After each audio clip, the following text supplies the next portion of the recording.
Good morning. Happy Wednesday. Hope that your Wednesday's off to a good start. Mine is so far. I'm in my outdoor office on a really nice morning, second cup of coffee.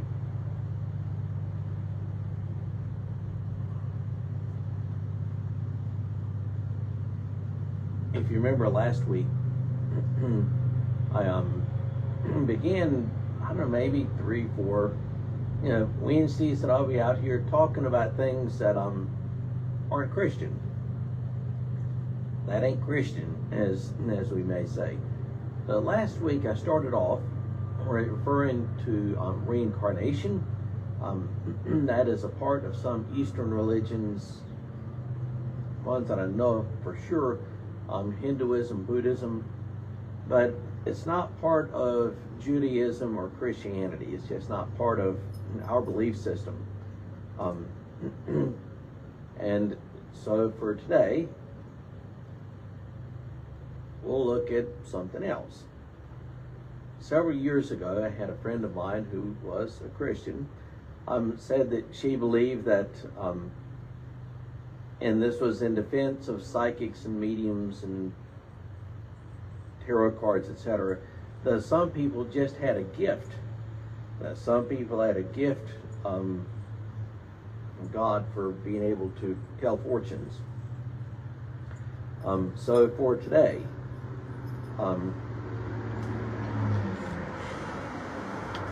psychics, astrology, tarot cards, all of that stuff wrapped up together.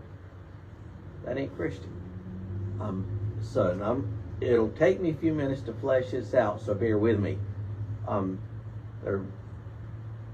First, we should clarify that psychics or fortune tellers, whether it's reading crystals or tarot cards or palm readings, whatever, astrology, or even that,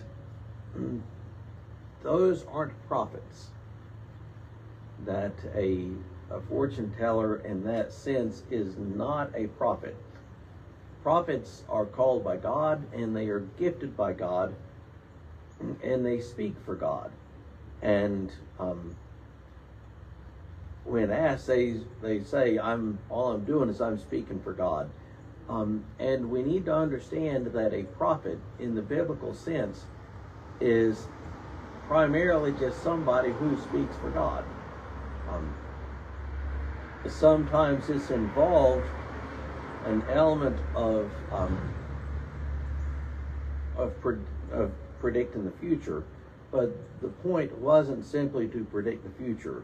The point wasn't simply so that people will know what's going to happen in 2 weeks. Rather, any predictive element was within the broader framework of this person is bringing a word from the Lord. And at times, it was predicted. Because such and such, because of this and this and this, here's what's going to happen. So there is a predictive element to biblical prophecy. But the point wasn't simply so that people would know the future. When it was predictive, it was to give them a chance to repent or to give them some hope. But it wasn't simply so that, they'll know what's going to happen tomorrow. So, with that out of the way, what's the big deal with psychics, fortune tellers, mediums, etc., etc.? The most obvious thing is that both Testaments, both Old and New Testament, are pretty clear about these things, about these practices. Deuteronomy 18:10-14 lumps divination, fortune telling, etc., pardon me, right in with child sacrifice. That's pretty strong. 2 Kings 17:17, 2 Kings 21:6, both do the same thing. in both those passages, fortune telling of various types is lumped right in with child sacrifice. Leviticus 19:31 and 20 verse 6 condemn fortune telling. Saul in 2 Samuel 28 uses a medium to conjure up, I guess, the ghost or the spirit of the dead prophet Samuel, and, well, shall we say God was not amused.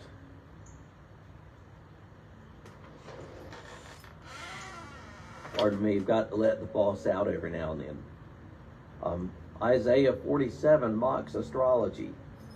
In the New Testament, in Acts chapter 16, Paul comes across a young slave girl who has a spirit of divination.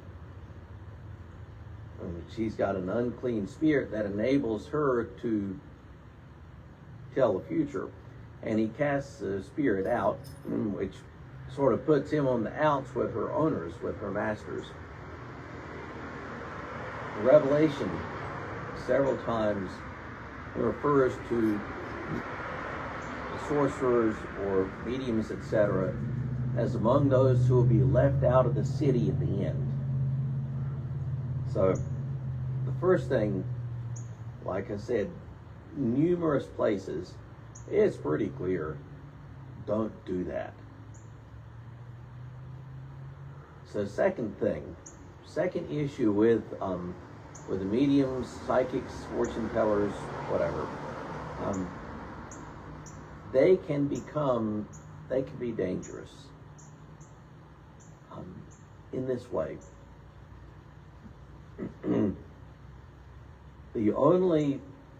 We shouldn't think that the only spiritual forces in the world are benign. And I believe that in delving too much into divination of whatever types, that can be a way by which, a gateway through which dark forces can enter our lives. So just as Christians, we don't need to do that. I'm not saying that you're automatically going to burn in hell if you look at your horoscope one day. No.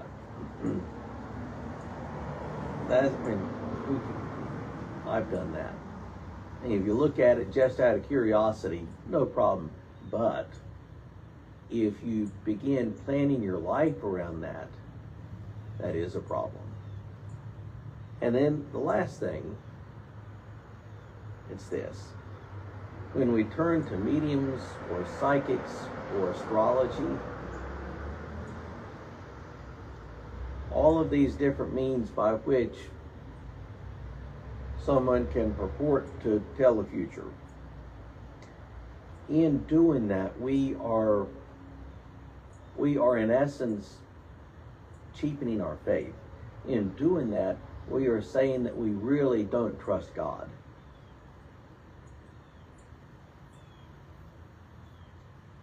And that's it. Do we really trust God? Do we trust God? If we trust the living God who made the universe and who revealed himself to us through the person of his Son, Jesus Christ, does it really matter what's going to happen 2 days from now? No.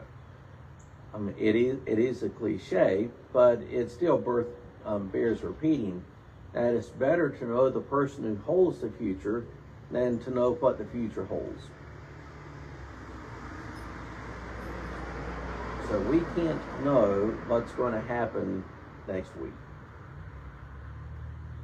We can't know that. We can't know what's going to happen next year. And we don't need to know that. What we do need to know is the person of God through Jesus Christ.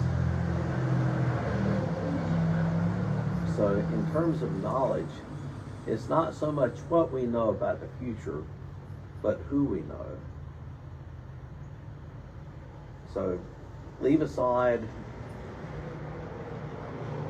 all of the practices that will purport to tell us the future. Leave them aside.